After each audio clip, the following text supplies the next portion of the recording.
जन्म किशन कन्हैया। अखन अहाँ सब सुन रहल छी माँ वाणेश्वरी रिकॉर्डिंग स्टूडियो दिल्ली से। जन्म किशन कन्हैया एलैया खुशी के समैया हो बाजे नंद के अंगना बधैया हो। एलैया खुशी के समैया हो बाजे नंद के अंगना बधैया हो। केहू लुटबै अनधन रुपैया बड़ी खुश लागे छे मैया आय जन्म लै किशन कन्हैया। बड़ी खुश लागे छे मैया आय जन्म लै किशन कन्हैया। जन्म लै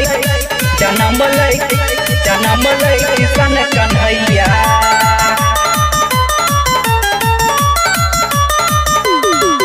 बड़ी खुश लागे छे मैया आय जन्म लै किशन कन्हैया।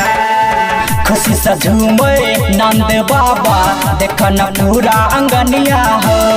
ले के जन्म किशन कन्हैया सुनन मुरली बजैया हो। हाँ खुशी से झूमे नंद बाबा देखन पूरा अंगनिया हो। ले के जन्म किशन कन्हैया सुनन मुरली बजैया हो। आ झूला लागल छे कदम के छैया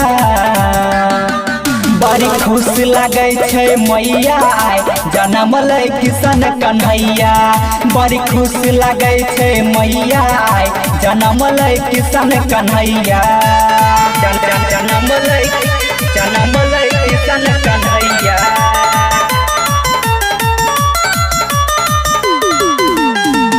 बड़ी खुश लागे छे मैया आय जन्म लै किशन कन्हैया। लल के जन्म सुना हो भैया करते मामा के नाश हो। रटर कमल से कहे तोरा रखे थे ओही दिन उपास हो। हाँ लल के जन्म सुना हो भैया करते मामा के नाश हो। रटर कमल से कहे तोरा रखे थे ओही दिन उपास हो। कह प्यारे ला जितेंद्र गवैया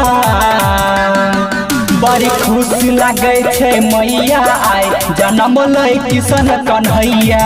बड़ी खुश लागे छे मैया आय जन्म लै किशन कन्हैया। माँ वाणेश्वरी रिकॉर्डिंग स्टूडियो।